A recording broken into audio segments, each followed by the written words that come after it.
ویسے تو دنیا میں کئی ایسے عجوبے موجود ہیں جنہیں دیکھ کر انسان بھی حیرت زدہ رہ جاتا ہے۔ کئی بار انسان سوچتا ہے کیا ایسا بھی ہو سکتا ہے؟ فرعون اور ان کی دنیا کچھ ایسے ہی راز اپنے اندر سمائے ہوئے ہیں جن کے بارے میں سوچ کر انسان خوف کا شکار تو ہوتا ہی ہے، مگر یہ بھی سوچتا ہے کہ اس قدیم دور میں بھی کیمیکل کا استعمال کر کے لاشوں کو محفوظ رکھا جاتا تھا۔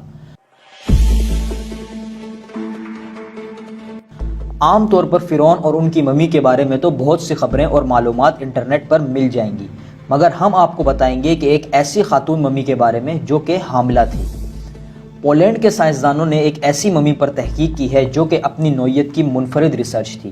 2015 میں پولینڈ کے دارالحکومت وارسا میں نیشنل میوزیم میں رکھی گئی مختلف چیزوں کی جانچ پڑتال کی گئی، جن میں ممی بھی شامل تھی۔ اس پروجیکٹ میں کئی ممیز کی جانچ کی گئی تھی، لیکن ایک ممی ایسی تھی جس نے سب کی توجہ بھی حاصل کی اور حیران بھی کیا۔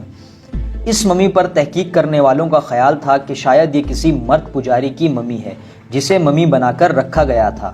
یہ گمان اس لیے بھی کیا گیا تھا کیونکہ ممی کا سر ایک کپڑے سے ڈھکا ہوا تھا اور اسی طرح قد بھی زیادہ بڑا نہیں تھا۔ لیکن اس وقت سب سائنسدان حیرت میں مبتلا ہو گئے جب اس ممی کو سکین کیا گیا اور معلوم ہوا کہ یہ ایک عورت کی ممی ہے جو کہ حاملہ تھی۔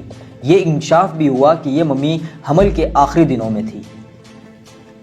اس پروجیکٹ پر کام کرنے والے ماہرین کا کہنا تھا کہ یہ ایک ایسی خاتون کی ممی ہے جس کی عمر 20 اور 30 سال کے درمیان تھی اور اس کا تعلق کسی اونچے خاندان سے تھا جو پہلی صدی قبل مسیح کے دوران وفات پا گئی تھی۔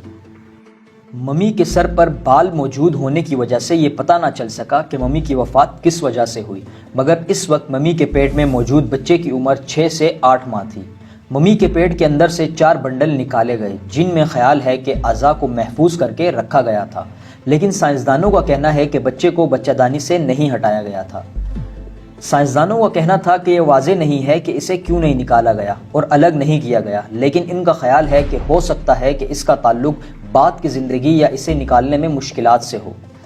وارسا کے نیشنل میوزیم میں موجود اس خاتون ممی کو پراسرار خاتون کا نام دیا گیا ہے۔ خاتون کی ممی تھیبیز کے عالیشان شاہی مقبرے سے ملی تھی، لیکن تحقیق کرنے والے کہتے ہیں کہ 19ویں صدی میں آثار قدیمہ کی قیمت بڑھانے کے لیے انہیں مشہور مقامات سے جھوٹ موٹ منسوب کر دیا جاتا تھا۔ یہ ممی آج بھی اپنے مردہ جسم کے ساتھ اپنے بچے کو لگائے ہوئے ہے اور آج بھی حاملہ ممی کے نام سے جانی جاتی ہے جس کی کوکھ میں بچہ موجود ہے۔